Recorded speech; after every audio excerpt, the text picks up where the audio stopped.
መቼም ይህን ቪዲዮ ከከፈታችሁት የዓለም ዋንጫ ታያላችሁ ማለት ነው። ትላንትም የመክፈቻውን ጨዋታ እንዳያችሁ ተስፋ አረጋለሁ።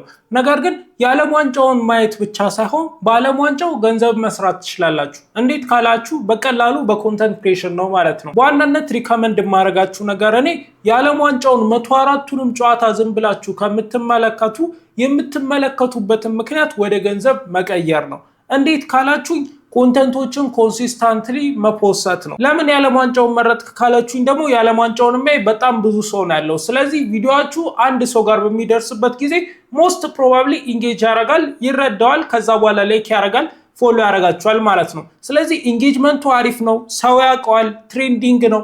ይሄንን ነገር ሰርታችሁ ራሱ ኮንተንት ክሬሽናችሁን ከስክራች መጀመር ትችላላችሁ ማለት ነው። ይሄ ቪዲዮ እንደሌላው ቪዲዮ ቦርድ የሆነ ስለ ኮንተንት ክሬሽን ቱቶሪያል ሳይሆን ስለ ፉትቦል ኮንተንት ክሬሽን እንዴት መጀመር እንደምትችሉ ነው ማስረዳችሁ። አሁንም ማስረዳችሁ ነገር ስለ ኳስ አይደለም፣ ስለ ኮንተንት ክሬሽን አስፔክቱ ብቻ ነው ማለት ነው። በዓለም ዋንጫው በቢሊዮኖች የሚቆጠሩ ሰዎች ይመለከቱታል ተብሎ ይጠበቃል። ከዓለማችን ኦልሞስት ግማሽ የሚሆነው ሰው አትሊስት አንድ ጨዋታ ይመለከታል ተብሎ ይታሰባል ማለት ነው። ወደ 4 ቢሊዮን የሚሆን ሰው ማለት ነው። ዓለም ላይ 8 ቢሊዮን ስላለ ስለዚህ ከፍተኛ የሆነ ተመልካች ስላለው ይህ የሚመለከተው ሰው ደግሞ የሚፈልገው ነገር አለ። ስለዛ ስለሚፈልገው ነገር ደግሞ ሰርች ያደርጋል። ቲክቶክም ላይ ዩቲዩብም ላይ ይገባና ሃይላይት ወይ ደግሞ አናሊሲስ ወይ ደግሞ ማች ፕሪዲክሽን ወይ ደግሞ ላይን አፕ ብሎ ሰርች ያደርጋል። ስለዚህ ሰርች ቮሊዩም ስለሚኖረው ነው ኮንተንት ክሬሽን በዓለም ዋንጫው ስሩ ምላችሁ። ሁለተኛው ደግሞ በጣም ትሬንዲንግ ነው። ትሬንዲንግ ስለሆነ አንድ ሰው ስለ ዓለም ዋንጫ ኮንተንት ከተመለከተ በኋላ እናንተ ናችሁ ቀጣይ የምትመጡት። ስለዚህ ትሬንዲንግ መሆኑ ለዚህ ይጠቅማችኋል። ሶስተኛው ደግሞ በጣም ከፍተኛ የሆነ ኢሞሽን አለ። ስለዚህ ያንን ኢሞሽን ኮንተንታችሁ ውስጥ ዲሊቨር አድርጋችሁ ለብዙ ሰዎች ያንን ኢሞሽን ሼር ማድረግ ትችላላችሁ። ሰዎች ደግሞ የእናንተን ኢሞሽን መረዳት ከቻሉ በጣም ነው ኢንጌጅ የሚያደርጉት። በዛው ልክ ደግሞ ከፍተኛ ተከፋይ ትሆናላችሁ ማለት ነው። ሰዎች ደግሞ በዓለም ዋንጫው ላይ በጣም ብዙ ማየት የሚፈልጓቸው ነገሮች አሉ። አንደኛው የራሳችሁን ብሔራዊ ቡድን ስትደግፉ ነው። ያው እኛ ዓለም ዋንጫው ላይ ስለማንሳተፍ ይሄ ኮንተንት እንኳን ለመስራት አልታደልም፣ በቀጣይ እንድታደላለን ብዬ አስባለሁ። ከዛ ውጪ ደግሞ ስለ ማች አናሊሲስ ይፈልጋሉ። ከዛ ውጪ ደግሞ ጆኮችን ይፈልጋሉ። እንደዚህ የመሳሰሉ የማይረቡ ቢመስሏችሁ ነገር ግን በጣም ከፍተኛ ቫልዩ ያላቸው ሰዎች ጋር ኢንጌጅ የሚያደርጉ ኮንተንት ቶፒኮች አሉ። እነዚህ ነገሮች ከፍተኛ የሆነ ዲማንድ አለ። እንዳንተ ደግሞ ሰፕላይ ማቅረብ ትችላላችሁ። ስለዚህ ሰፕላይ እና ዲማንድ ተገናኘ ማለት ደግሞ እንዳንተ ትርፋማ ትሆናላችሁ። በትክክል ደግሞ ኮንተንት መስራት የምትችሉባቸው ዘርፎች አንድ በአንድ ልንገራችሁ። የመጀመሪያው ባች ዴይ ኮንተንት ነው። ባች ዴይ ኮንተንት የሚባለው በጨዋታው ቀን ላይ ያለ ኮንተንት መስራት ማለት ነው። በዛ ላይ ፕሪባች መስራት ትችላላችሁ። ከጨዋታው በፊት ያለውን አናሊሲሱን መስራት ትችላላችሁ። ፕሪዲክሽናችሁ መስጠት ትችላላችሁ። ላይን አፑን ማብራራት ትችላላችሁ። ምን አይነት ተጫዋች መመረጥ እንዳለበት ምናምን ይሄንን ነው መምረጥ ያለበት ምናምን የሚለው ኮንተንት መስራት ትችላላችሁ። ከዛ በኋላ ደግሞ ላይቭ ሪያክሽን መስራት ትችላላችሁ።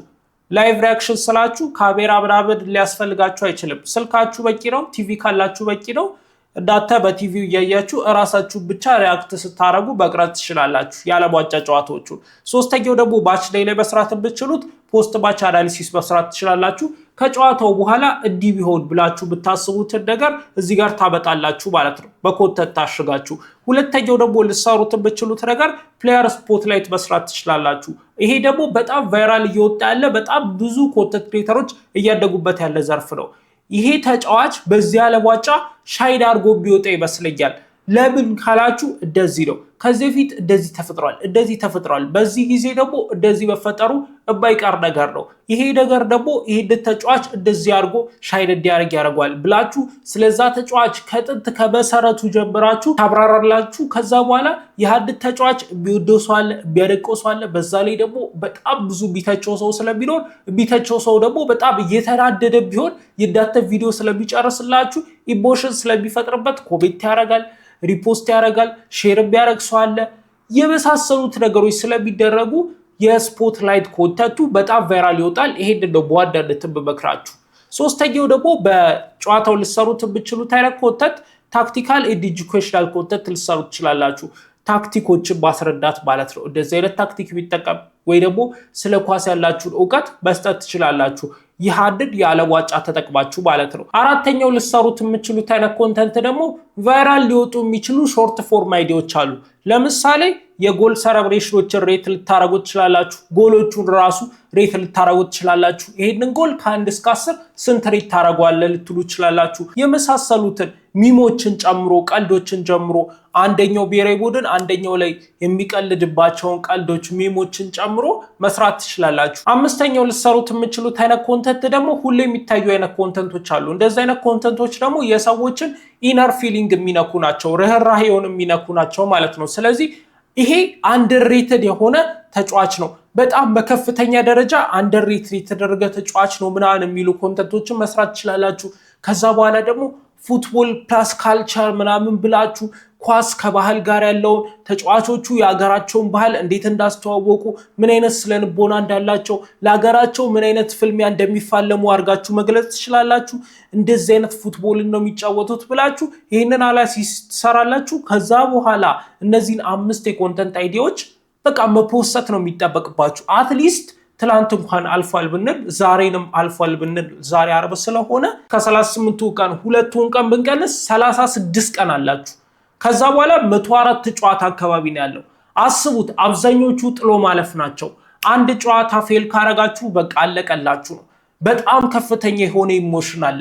ይህንን ኢሞሽን እናንተ ወደምትፈልጉት ከፍተኛ ገንዘብ መቀየር ይቻላል ነው እያልኳችሁ ያለሁት። ስለዚህ ኮንተንቶቹን እንዴት እንስራቸው ካላችሁኝ ደግሞ የመጀመሪያው እንዴት ፊልም እናርግ ነው። ፊልም ስታረጉ ኳሊቲ ነገር በለቁ የሚመከር ነገር ነው፣ የሚጠላ ነገር አይደለም። ነገር ግን አብዛኞቻችን ቤዚክ የሚባል አንድሮይድ ስልክ ነው የምንጠቀመው በተለይ ኢትዮጵያ ውስጥ። ስለዚህ ችግር የለውም፣ ላይት አስተካክሉ ነው እኔ የምመክራችሁ። ላይት ካስተካከላችሁ ቺፕ የምትሉት የሳምሰንግ ስልክ የሚሆን ሌላ ቴክኖም ስልክ ይሁን ይቀርጻል፣ በቂ ነው። በቃ ለሶሻል ሚዲያ በቂ የሚባል ጥራት ይቀርጻል። ቫይራል የሚወጡ ቪዲዮዎች የሚቀረጹት በብዛት ርካሽ በሚሰሩ ስልኮች ናቸው። ምክንያቱም እዛ ውስጥ ያለው የሚቀረጸው ነገር ስሜት አለው። ስለ ፕሮዳክሽኑ ሳይሆን ስለ ስሜቱ ታስቦ ነው የሚሰራው። ስለዚህ እናንተም ያላችሁን ስልክ አትናቁ፣ ያላችሁን ጊራ አትናቁ። ላይት ብቻ አስተካክሉለት፣ በጣም ብዥ እንዳይልባችሁ። ላይት ካስተካከላችሁለት ራሱ ካሜራው ጥርት ይላል። እመኑኝ። ስልካችሁን ወልወል አድርጉት፣ ሌንሱን ላይት አስተካክሉለት። ከዛ በኋላ ሌላ ስልክ ካገኛችሁ እንደ ማይክ ተጠቀሙ። ከዛ የዚህን ስልክ ማይክና የካሜራውን በስልካችሁ የቀረጻችሁትን አንድ ላይ አድርጉት። በጣም ጽድት ያለ ከምታስቡት በላይ ከምትጠብቁት በላይ ኮንተንት መስራት ትችላላችሁ። ከዛ በኋላ ኤዲቲንግ ቲፕ ላይ ደግሞ ኤዲቲንግ ያው ካፕካትን ነው መጠቀም ያለባችሁ። ቀላል ነው፣ በቃ ቤዚክ ነው። ከት ማድረግ ብቻ ነው የሚጠበቅባችሁ አንዳንድ ቴክስቶችን። ከዛ በኋላ የማቹን ስክሪን ሪካርዲንግ ካላችሁ ከሊጋል ሳይት ያወረዳችሁት እሱን ቁጭ ማድረግ ነው። ከዛ የራሳችሁን ብቻ የምታውቁትን ኤዲቲንግ ትሪክ ተጠቅማችሁ ቆረጥ ማድረግ ነው። ቴምፕሌቶችን መጠቀም ትችላላችሁ። በጣም ኢዚ የሚባል ነው ካፕከት፣ አይከብዳችሁ። አንድ ቪዲዮ ቱቶሪያል በቂ ነው ከስክራች የምትጀምሩ እንኳን ቢሆን። ስለዚህ ካፕከትን ተጠቀሙ። ተምብኔል በምትሰሩበት ጊዜ ዩቲዩብ ላይ ከሆነ ቪዲዮቹን የምትሰሩት ተምብኔል ስትሰሩ እንኳን ኤአይ መጠቀም ትችላላችሁ። ቻትጂፒቲ በጣም አሪፍ ተምብኔሎችን ትሰራለች። ግሮክን መጠቀም ትችላላችሁ። ግሮክ እንኳን ትንሽ ሊሚት ሊያደርጋችሁ ይችላል። ናሎ ባላዳ ኢሜጅ ጀነሬተርን ተጠቅማችሁ ምስል ሰርታችሁ በቻትጂፒቲ አሻሽላችሁት ተምብኔል አድርጋችሁ መስራት ትችላላችሁ። ሙዚቃዎችን ለማውረድ ደግሞ ፍሪ የሚባሉ ሳይቶች አሉ። ሊንኮቹን ካገኟቸው ከታች አስቀምጥላችኋለሁ። ፍሪ በባላቸው ብቻ ሳይሆን ግን ኮፒራይት ፍሪ መሆናቸውንም ቼክ አድርጉ ማለት ነው። አለመከፈሉን አትዩ። ግራፊክስ ሲያስፈልጋችሁ ደግሞ ከጉግል ሰርች እያደረጋችሁ ወይ ደግሞ ከቻትጂፒቲ ጀነሬት እያስደረጋችሁ ሊሚታችሁ ሳይደርስ መጠቀም ትችላላችሁ ማለት ነው። እንደዚህ አድርጋችሁ ኮንተንቱን ፕሮዲውስ ታረጉታላችሁ። ከዛ በኋላ ደግሞ አንዳንድ ቴክኒካሊ ማወቅ ያለባችሁ ነገሮች አሉ። የመጀመሪያው ታይትል ነው። ታይትል ላይ የሚያስደምም ነገር አድርጉ። በተለይ ሎንግ ፎርም ላይ ታይትል በጣም ማተር ያደርጋል። ስለዚህ ይሄ ጨዋታ እንትና ነው የሚያሸንፈው፣ ይህንን ጨዋታ በእርግጠኝነት ይሄ ተጫዋች ሻይን ያደርጋል፣ በጣም ቦልድ የሆኑ ነገሮችን ታይትል ላይ ተጠቀሙ። ከዛ ተምብኔል ላይ ብራይት ከለር ተጠቀሙ። በጣም ኮንትራስት የሚያደርጉ የሚያስገርሙ፣ በጣም የሰዎችን አይን ቀልብ የሚስቡ ምስሎችን ተጠቀሙ። የሚያስገርም አክት ስታሳዩ ወይ ደግሞ የሚያስገርም ጎል ሲገባ የሚያሳይ ምስል ምናምን ተጠቀሙ፣ ሰዎች እንዲደመሙ ማለት ነው። እዚህ ጋር ፕሮፌሽናሊዝም ምናምን አያስጨንቀንም፣ ሌላ ጊዜ እንደማስጨንቃችሁ። በቃ የትን ፍጪው ዱቄቱን አምጪው የሚለውን ነው በዚህ ቪዲዮ ማስረዳችሁ ማለት ነው። ኮንተንት ክሬሽን ካልጀመራችሁና ሰርቻችሁ ማታውቁ ከሆነ በዚህ ዓለም ዋንጫ የፉትቦል ኮንተንት ክሬተር እንዴት እንደምትሆኑ ነው እያሳያችሁ ያለሁት። ከዛ በኋላ ደግሞ ታይሚንግ ማተር ያደርጋል። በጣም ፋስት የሆነ ነገር ነው። ከረንትሊ የሚፈጠረውን ነገር ነው። ወዲያው ነው ነገሮች የሚቀየሩት። ስለዚህ ቶሎ መፖስት አለባችሁ። ፕሪማች አናሊሲስ ምሰሩ ከሆነ ከአንድና ከሁለት ሰዓት በፊት ነው መልቀቅ ያለባችሁ። ፖስት ማች ከሆነ ደግሞ ልክ ማቹ እንዳለቀ ከመቅጽበት ቪዲዮ መቅረጽ አለባችሁ። አሁን ጎስትን አይታችሁት ከሆነ ላይቭ ላይ ኳስ ሪአክት ያደርጋል ዩቲዩብ ላይ ማለት ነው፣ ቲቮዞ በሚባለው ቻናሉ። ከዛ በኋላ ልክ ኳሱ እንዳለቀ ስልኩን ያወጣና ቪዲዮ ቀርጾ ከመቅጽበት ነው የሚፖስተው። ልክ ፊሽካ እንደተነፋች እሱ ቪዲዮን ኦልሞስት ፖስቶታል ማለት ትችላላችሁ። ምክንያቱም ፈጣን መሆን አለባችሁ። በዛ ሰዓት የሚሰማውን ሰው ፊልም የሚያደርገውን ነገር በኮንተንታችሁ ብሬክ አድርጋችሁ መግባት ትችላላችሁ። ስለዚህ ፋስት ሆኑ ታይሚንግ ላይ። ከዛ በኋላ ኤስኢኦ ላይ በደንብ አሪፍ ነገር ማምጣት ትችላላችሁ። ኤስኢኦ ማለት ሰርች ኢንጂን ኦፕቲማይዜሽን፣ ኮንተንታችሁ ሰርች ተደርጎ የሚገኝበት ማለት ነው። ስለዚህ ኤስኢኦ ላይ ምን ትጠቀማላችሁ መሰላችሁ? ሃሽታግ ወርልድ ካፕ ትጠቀማላችሁ፣ ፊፋ ወርልድ ካፕ።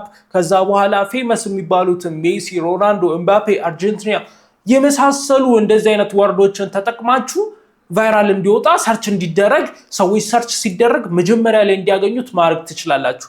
ከዛ በኋላ ደግሞ ኢንጌጅመንት መፍጠር አለባችሁ። ሰዎችን ጠይቋቸው። ስንት ለስንት የሚያልቅ ይመስላችኋል? ምን አይነት ተጫዋች የሚመረጥ ይመስላችኋል? ማን ኦፍ ዘ ማች የሚሆን ይመስላችኋል?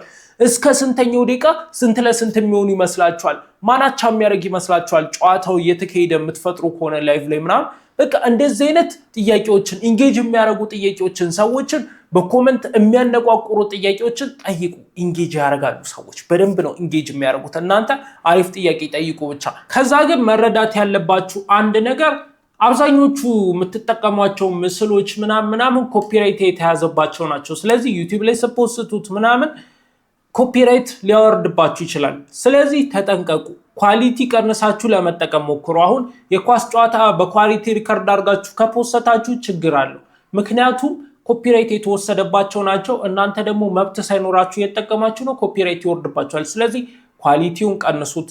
ከዛ ውጪ ደግሞ ካምፓኒ ስሞች ምናምን፣ ሰዓት፣ ደቂቃ ምናምን የሚባሉትን ነገሮች እንዳለ ብለር አድርጓቸው። ብለር ካላረጋችሁ ኮፒራይት ይይዝባችኋል። ኮፒራይት ላይ በደንብ ተጠንቀቁ። ምክንያቱም ብዙ ገንዘብ ወጥቶባቸው ኮፒራይት የተገዙ ንብረቶች ስለሆኑ በቀላሉ የሚሸጡ አይነት አይደሉም። ኤአይዎቹ ደግሞ አሁን ዩቲዩብ ላይ ያሉት ምናምን ኤአይዎች በጣም ፈጣን ናቸው። በዛው ልክ ደግሞ የዓለም ዋንጫ ላይ ከፍተኛ የሆነ የኮፒራይት ቼኮችን ማድረጋቸው አይቀርም። ስለዚህ በቀላሉ ትያዙ ስለምትችሉ ስቶክ ፉቴጆችን ስትጠቀሙ ፍሪ መሆኑን አረጋግጡ። በተጨማሪም ደግሞ ቪዲዮ ላይ ሶርሶቹንም መጻፍ ትችላላችሁ። ቪዲዮን እያሳያችሁ ሶርስ ብላችሁ ስሙንም ስትጽፉ ምናልባት ኮፒራይት ቼክ የሚያደርገው ኤአይ ክሬዲት ስለሰጣችሁ የሚያልፍባቸው ሁኔታዎች ይኖራሉ። ኮፒራይት ላይ በደንብ ተጠንቀቁ። ከዛ ውጪ ደግሞ ኤአይዎችን በደንብ ተጠቀሙ። ክሪኤቲቭ የሆነ ቪዲዮ ለመስራት ኤአይ ስለሚያስፈልግ ማለት ነው። የዓለም ዋንጫ በጣም ጥቂት ጊዜ ነው የሚቆየው። አሁን እንዳልኳችሁ 36 ቀን ቢቆይ ነው ማክሲመም 5 ሳምንትና 6 ሳምንት ቢቆይ ነው። ስለዚህ ፈጥናችሁ አክት ማድረግ አለባችሁ። ኦፖርቹኒቲዎች በሚመጡበት ጊዜ ፈጥናችሁ አክት ስታደርጉ ነው ልታፍሷቸው የምችሉት። ይሄ የማደጊያ እድላችሁ ነው፣ ቻንሳችሁ ነው። የእናንተንም ኮንተንት ልታገኙበት የምችሉበት እድል ስለሆነ ፈጥናችሁ ሪአክት አድርጉ፣ ልታርጉ ትችሉበታላችሁ ማለት ነው። ኮንሲስታንሲ ፐርፌክሽንን ቢት ስለሚያደርግ ደግሞ ቶሎ ፈጥናችሁ ሁሌ ለመልቀቅ ሞክሩ። የእናንተ ጊዜ ነው ይሄ። እኔን ለማታውቁኝ ደግሞ ቅዱስ ጎሳ ይባላለው። በእርግጥ እግር ኳስ ላይ አይደለም ኮንተንቴ። የኔ ኮንተንት ቴክ እና መኪና ከቴክኖሎጂ ጋር የተገናኙ ነገሮች ናቸው። ነገር ግን እዚህ ዩቲዩብ ላይ ከነዛ ቻናሎች ያገኘሁትን ልምድ እዚህ ዩቲዩብ ላይ መጥቼ ኮንተንት ክሬሽን ማንም የማይሰራላችሁ ማንም የማያስተምራችሁን ቪዲዮዎች እየሰራው እያስተማርኳችሁ ነው የምገኘው ማለት ነው። ስለዚህ አሁን ደግሞ አንድ ኦፖርቹኒቲ ስለተገኘ ተጠቀሙበት። ኮንተንት ክሬሽናችሁን በዚህ ኦፖርቹኒቲ አሳድጉ። ቀለል አድርጋችሁ ጀምራችሁ ከፍተኛ ሪዋርድ እንድታገኙት በማሰብ ነው ይህን ቪዲዮ የሰራሁላችሁ። ይህ የምትመለከቱት 8200 ሰብስክራይበር ደግሞ ሰብስክራይበር ብቻ ሳይሆን ኮንተንት ክሬተር ስለሆነ እናንተ ኮንተንት ክሬተር መሆን የምትፈልጉ ከሆነ ኮንተንት ክሬሽን ኢነርጂው ካላችሁ፣ ዊሊንጉ ካላችሁ፣ ስራ አቁማችሁ ራሱ ኮንተንት ክሬሽን መስራት የምትፈልጉ ከሆነ ይሄ ቻናል ነው የእናንተ ህይወት ሊቀይር የሚችለው። ስለዚህ ሰብስክራይብ አድርጉት፣ ጆይን አድርጉት። ምርጥ እውቀት ፕሮ ሌቭል የሆነ ኮንተንት ክሬሽን ታገኙበታላችሁ። ለብዙ ሰዎች እንዲደርስ ደግሞ ሼር እና ላይክ ማድረጋችሁን እንዳረሱ። አሁን ቀጥታ ይሄንን ቪዲዮ አቁሙትና የስልካችሁ ካሜራ ውስጥ ቀጥታ ገቡ። ከዛ በኋላ ምን ታረጋላችሁ መሰላችሁ? እኔ ይሄንን ቪዲዮ ሪከርድ ማድረግ ሳጨርስ እናንተ ትጀምራላችሁ ማለት ነው።